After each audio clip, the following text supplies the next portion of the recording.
Hello बच्चों, कैसे हो? ठीक ठाक सब कुछ? Very good. चलो આપણે છેલ્લે ચેપ્ટર નંબર 7 ના 12 જેટલા ઉદાહરણ કરી દીધા.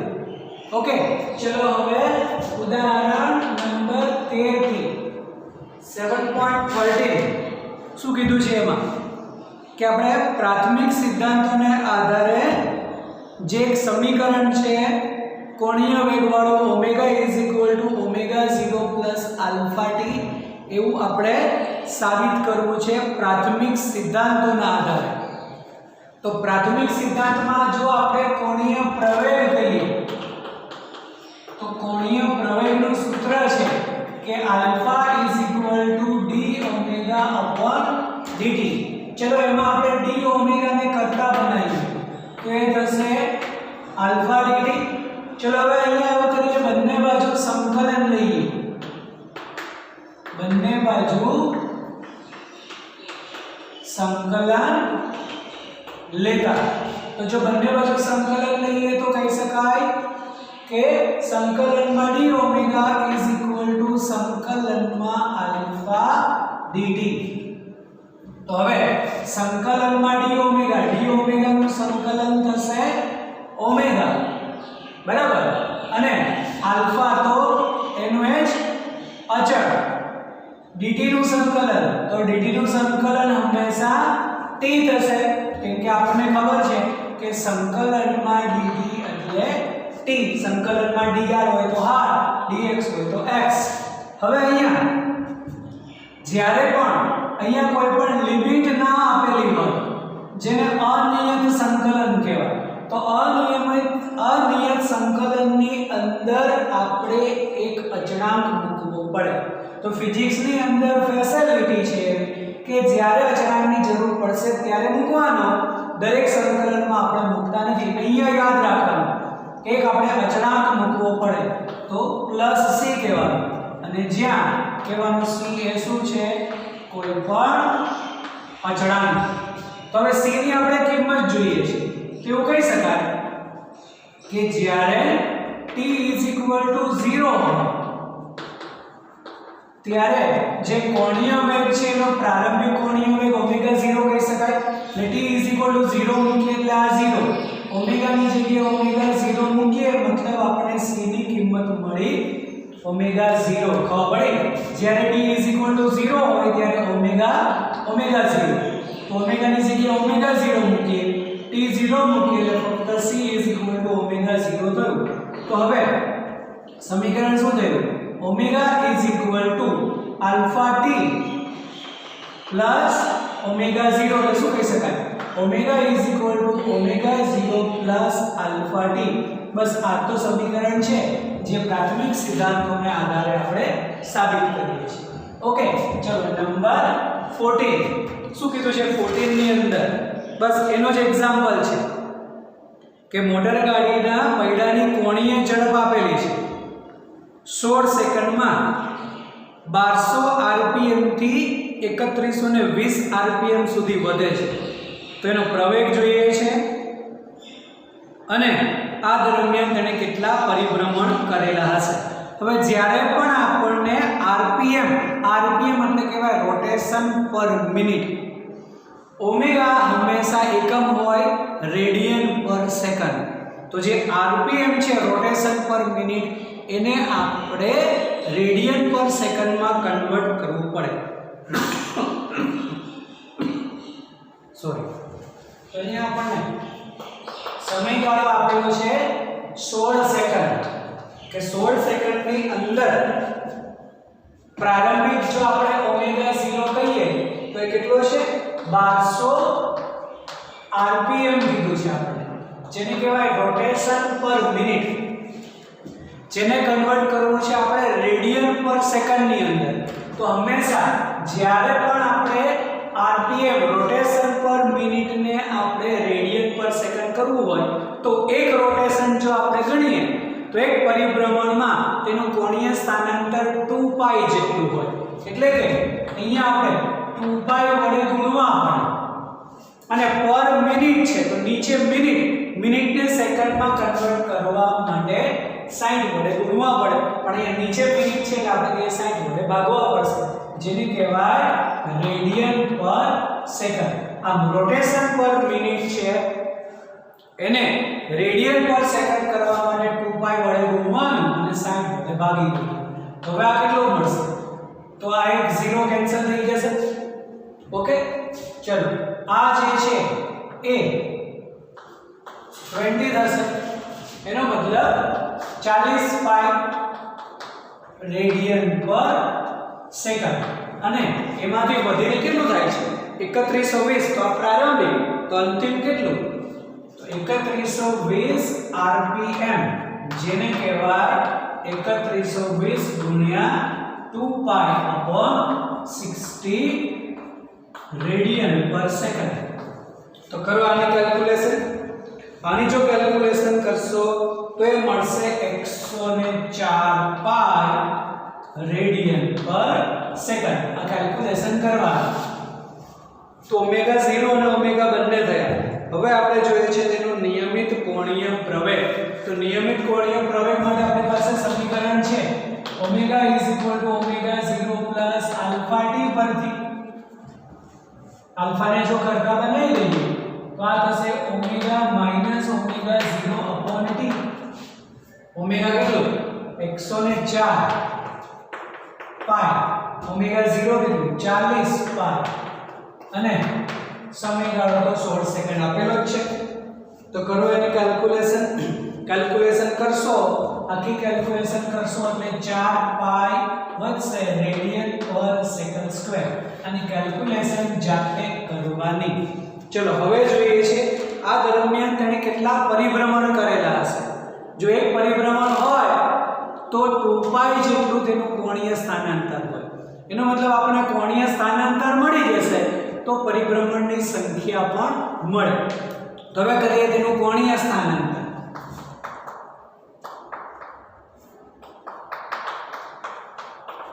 તો કોણીય સ્થાનાંતર theta is equal to omega 0t plus half alpha t square. જે સ્થાનાંતર વાળું છે એવું જ કોણીય સ્થાનાંતરનું સમીકરણ omega 0t plus half alpha t square. omega 0 કેટલા? 40π into 16 સેકન્ડ આપણને આપેલું છે. આલ્ફા 4π/2 અને 16 નો સ્ક્વેર. કરો આખી કેલ્ક્યુલેશન કરશો તો આ આપણે કહી શકાય 640π અને આનો આન્સર આવશે 512π. તો ટોટલ થીટા થઈ જશે 1152π રેડિયન. આ તો થયું કોણીય સ્થાનાંતર. આપણે તો જોઈએ છે પરિભ્રમણોની સંખ્યા. તો જો હું અહીંયા લખી દઉં પરિભ્રમણની સંખ્યા.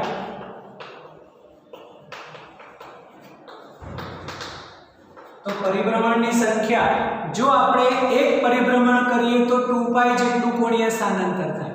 બે પરિભ્રમણ હોય તો 4π.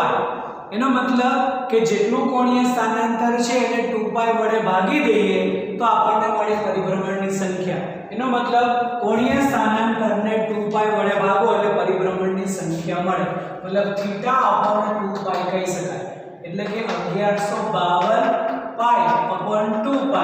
તો પાઈ તો કેન્સલ.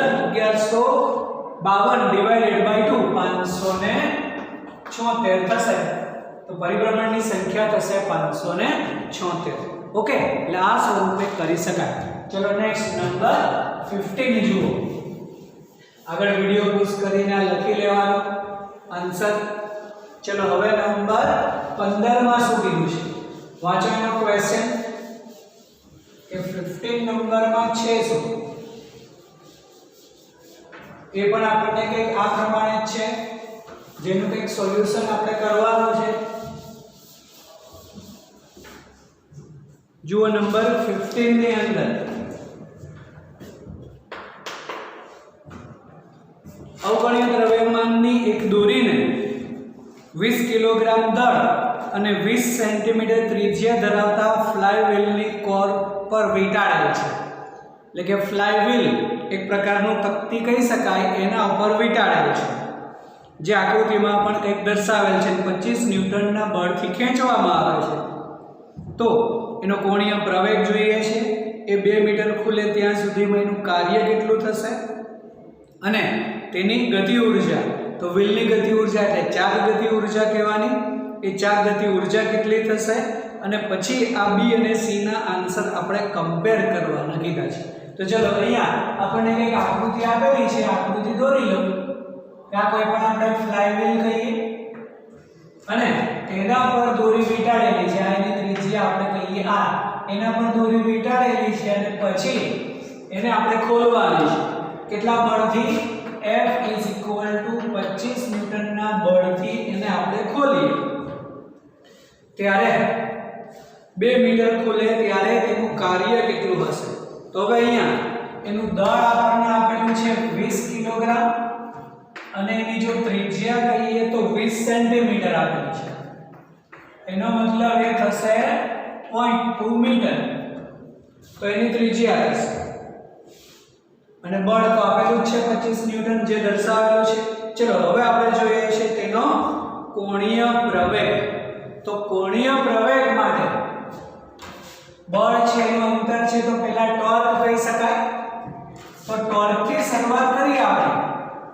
તો torque tau = r cross f હોય, પરંતુ અહીંયા r અને f એકબીજાને લંબ થશે કેમ કે એની ત્રિજ્યા અહીંયા ગણીએ તો એની ત્રિજ્યા અને બળ એકબીજાને લંબ થશે. અને ટોર્કનું બીજું સૂત્ર હોય I આલ્ફા. એનો મતલબ જો પ્રવેગ જોઈતો હોય તો Rf/I, જ્યાં I એટલે થશે જડત્વની ચાક માત્રા.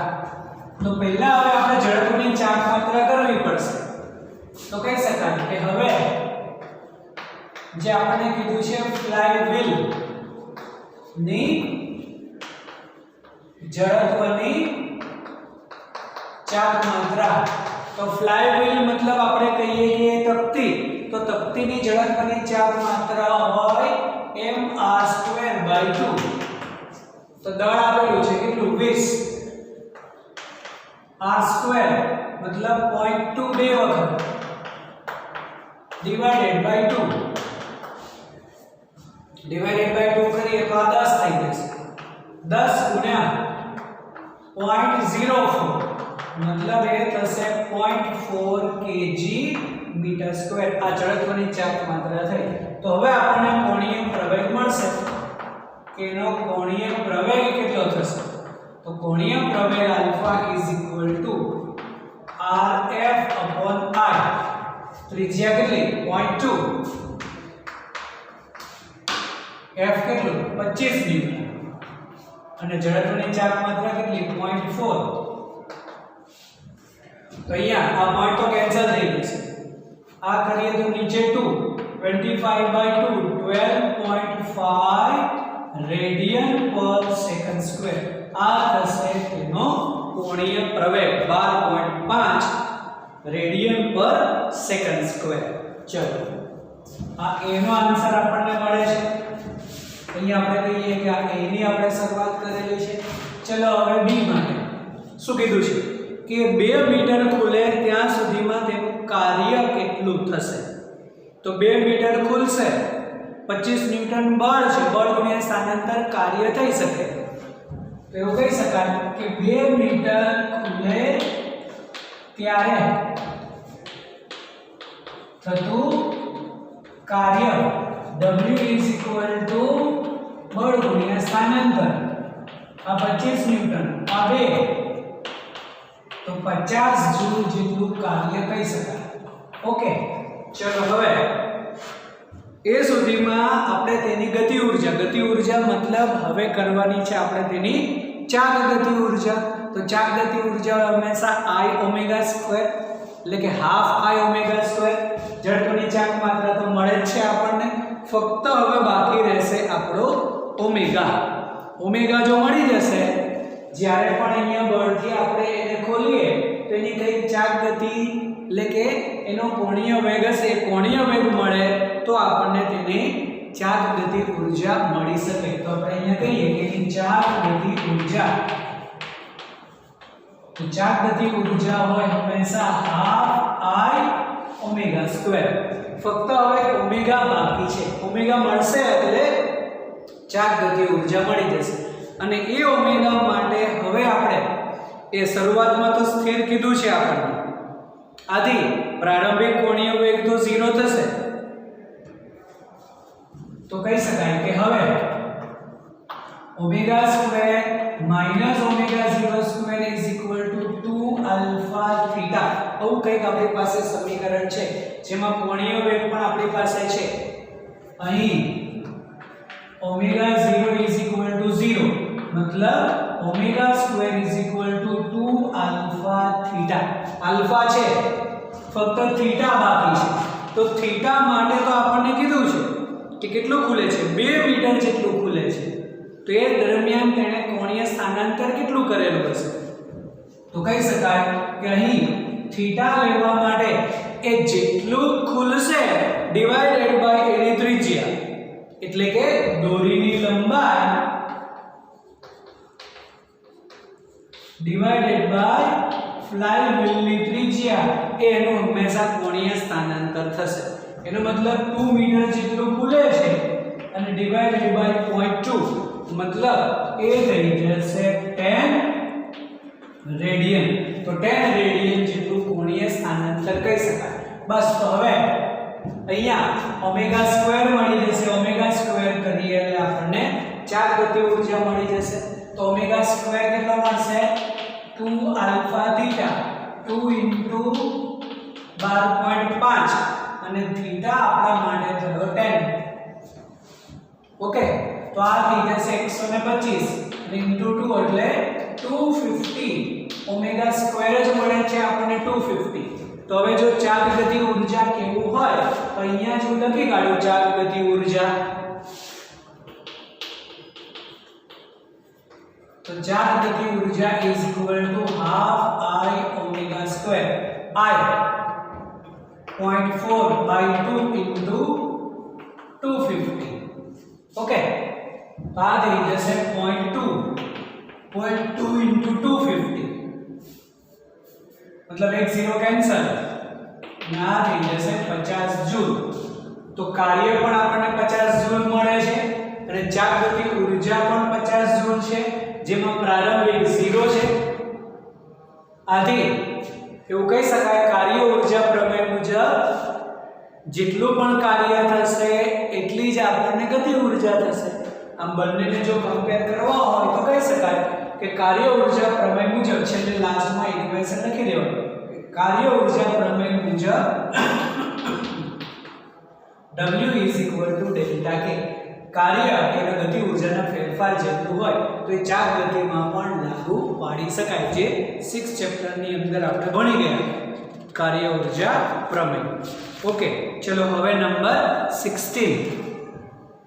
શું કીધું છે 16 ની અંદર? આપણને 3 જુદા જુદા પદાર્થો આપેલા છે. એક રિંગ છે, પછી એક ઘન નળાકાર છે અને એક ઘન ગોળો છે. એને આપણે કોઈ પણ ઊંચાઈ પરથી સરક્યા વગર નીચે તરફ ગબડે છે. તો આ પરિસ્થિતિમાં બધા જની ત્રિજ્યા એક સમાન હોય તો કયો પદાર્થ મહત્તમ વેગ સાથે નીચે પહોંચી શકે? બરાબર. નંબર 16 ની અંદર જો આપણે એવું કહીએ કે આ કોઈ પણ એક એ જ ઊંચાઈ વાળો ઢાળ છે કે જેનો ખૂણો આપણે થીટા કહીએ અને અહીંયાથી આપણે પદાર્થને મૂકવાના છે. કયા કયા? રિંગ, પછી ઘન એટલે કે નક્કર નળાકાર અને નક્કર ગોળો. આ 3 છે જેની ત્રિજ્યા બધાની સમાન છે. તો એ નીચે આવશે ત્યારે આપણને ખબર છે હંમેશા કે એની 2 પ્રકારની ઊર્જા હોય. કેન્દ્ર હંમેશા રેખીય ગતિ કરશે, બાકીના બધા જ કણો જે છે ચાક ગતિ કરશે. આમ બંને ઊર્જા અહીંયા આપણને મિક્સ સ્વરૂપમાં મળે.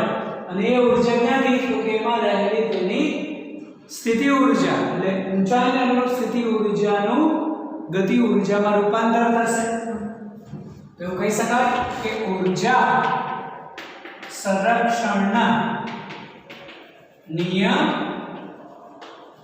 મુજબ શું કહી શકાય mgh એક ગતિ ઊર્જા half mv² અને બીજી ચાપ ગતિ ઊર્જા half I ω². પરંતુ જો આપણે જડત્વની ચાપ માત્રાને આપણે mk² સ્વરૂપે લખીએ તો I mk² તથા v r ω બધાની ત્રિજ્યા જે સમાન આપણને કીધી છે તો ઓમેગા થઈ શકે v r. તો અહીંયા સમીકરણ શું થશે mgh half mv² plus half I એટલે mk² અને ω² એટલે v² r². ઓકે તો અહીંયા mgh તો છે half mv² ને આપણે કોમન લઈ શકાય half m v² શું વધશે અહીંયા 1 k² r² મળી શકે. ઓકે તો અહીંયા દળ કેન્સલ થઈ જશે એનો મતલબ કે કોઈ પણ પદાર્થ હોય એની ગતિ ઊર્જા છે અથવા તો વેગ છે એના દળ પર આધારિત નથી દળ કેન્સલ થઈ જશે.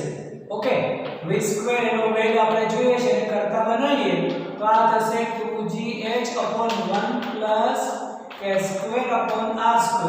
અને વેગ માટે કહીએ તો √2gh 1 k² r². આ જે છે ઇક્વેશન આપણે થિયરી અંદર ઓલરેડી ડિરાઇવ કરેલું જ છે જે આપણે પાછું કરીએ છીએ. હવે અહીંયા આપણે બધી જ કિંમતો મૂકવાની અને એના પરથી આપણે નક્કી કરશું કે કેનો વેગ વધારે છે.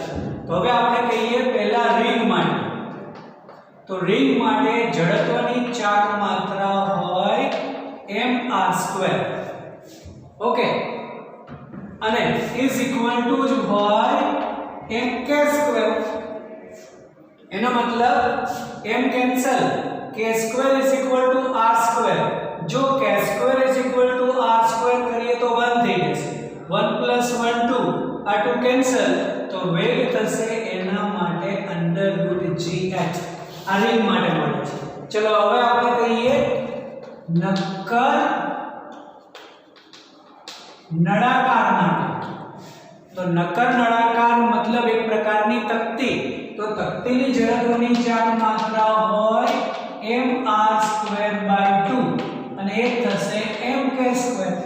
દળ કેન્સલ k² એટલે r²/2. ઓકે તો એના માટે વેગ થશે √gh/1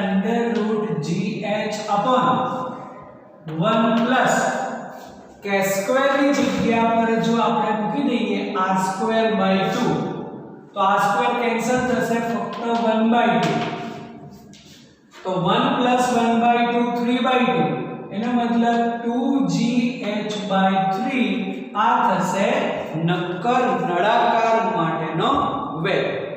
ઓકે એક જ મિનિટ અહીંયા 2gh છે તો પછી આ થઈ જશે 2 4 4gh.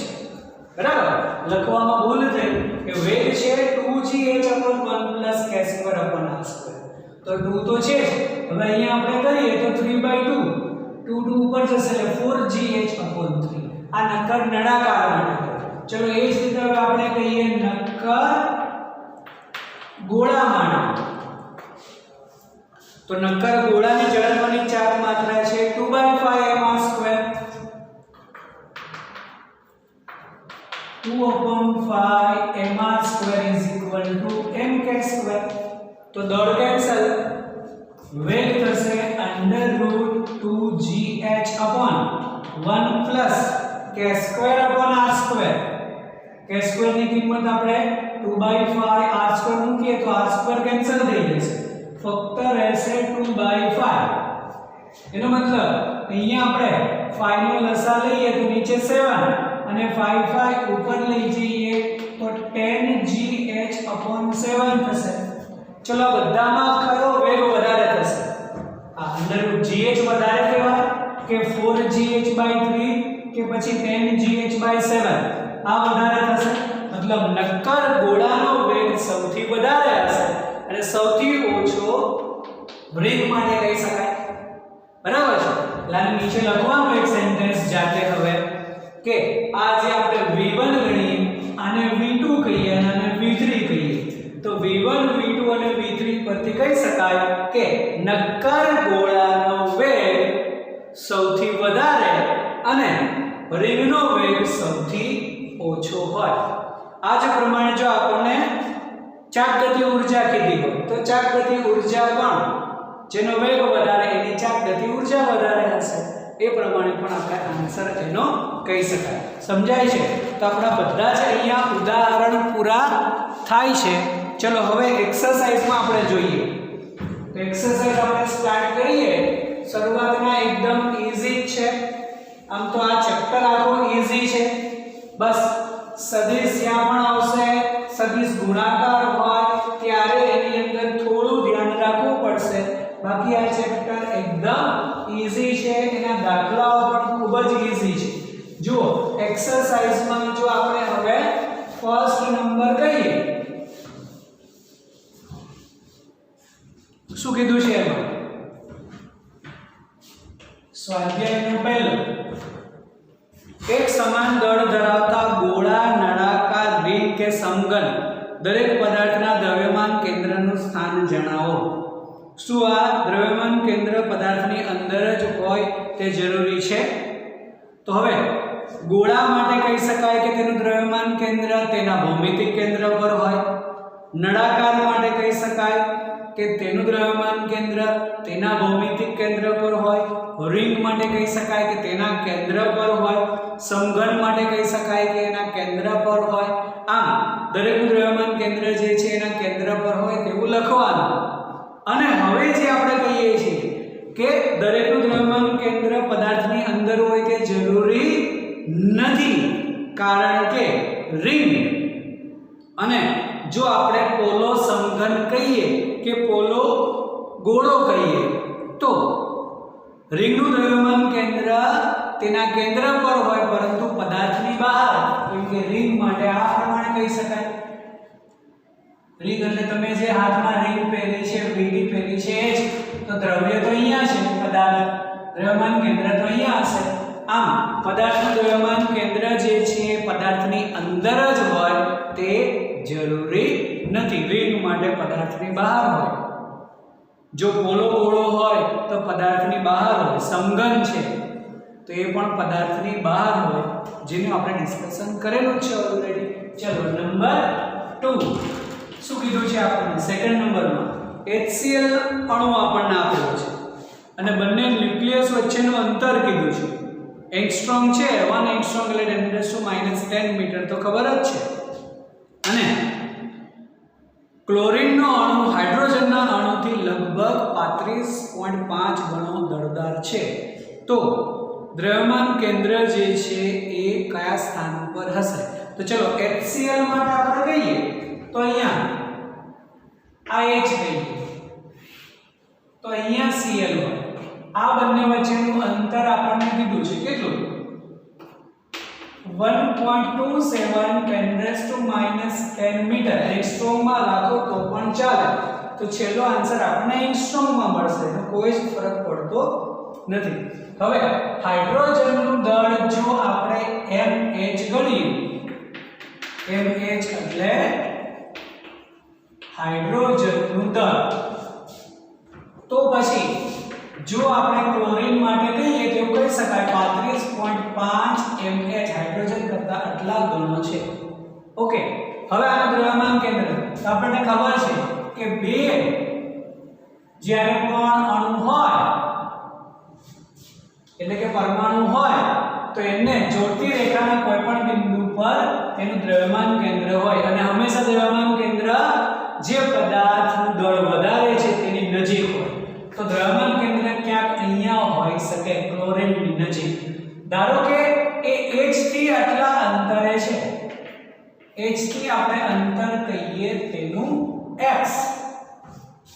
તો પછી આ જે છે એ 1.27 માઈનસ x આપણે એંગસ્ટ્રોમમાં લઈએ આન્સર, તો 1 એંગસ્ટ્રોમ હોય તો પછી આ 1.27 માઈનસ x એંગસ્ટ્રોમ કહી શકાય, બરાબર છે।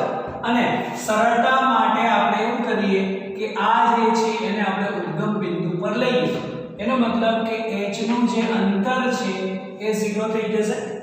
તો દળ તો છે, હવે r1 એટલે કે h નું અંતર 0 અને r2 કે જેનું અંતર કેટલું થશે, અહીંયાથી આ અંતર થશે 1.27 એંગસ્ટ્રોમ પણ કહી શકાય, બરાબર।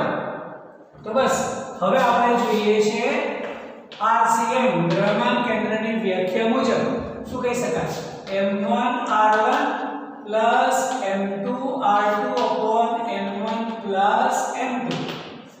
તો m1 એટલે કે mh અને r1 તો 0 છે, તો mh * 0 કહી શકાય, અને m2 તો 35.5 mh into r2 એટલે 1.27 એંગસ્ટ્રોમ, નીચે m1 + m2 मतलब mh plus 35.5 mh,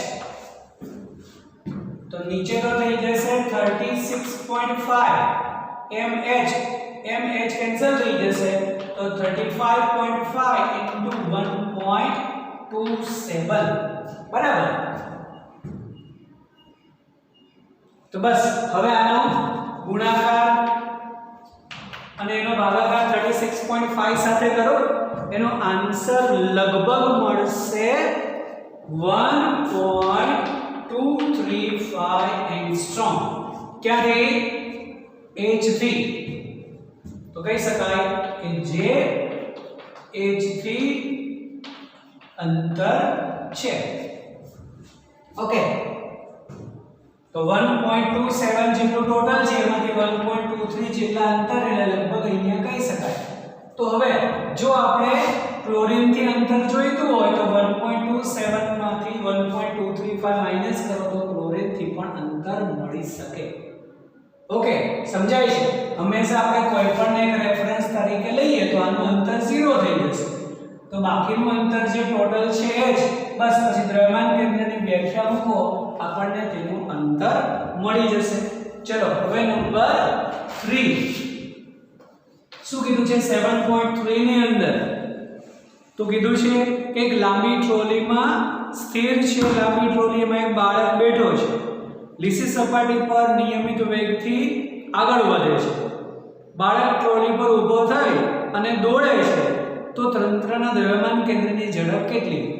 તો અહીંયા બાળક દોડવા માટે તેના પર કોઈ બાહ્ય બળ લાગતું નથી, કદાચ તમે ટ્રોલીની અંદર બેઠા હો, હવે ઊભા થઈને તમારે દોડવાનું, તો દોડવા માટે તમારા પર કોઈ બળ લાગશે, કોઈ પાછળથી બળ લગાડશે નહીં, બાહ્ય બળ નથી લાગતું, મતલબ બાહ્ય બળ વગર દ્રવ્યમાન કેન્દ્ર હંમેશા અચળ ઝડપથી ગતિ કરે, ન્યૂટનની ગતિના નિયમો મુજબ, અથવા તો વેગમાન સંરક્ષણનો નિયમ પણ કહી શકાય કે જો બાહ્ય બળ 0 હોય તો વેગમાન અચળ રહે છે, વેગમાન અચળ મતલબ વેગ પણ અચળ। તો અહીંયા કહી શકાય કે લખવાનું આન્સરમાં કે બાળક પર કોઈ પણ પ્રકારનું બાહ્ય બળ લાગતું ન હોવાથી વેગમાન સંરક્ષણના નિયમ મુજબ બાહ્ય બળની ગેરહાજરીમાં વેગમાન અચળ રહે છે, મતલબ વેગ પણ અચળ રહે છે।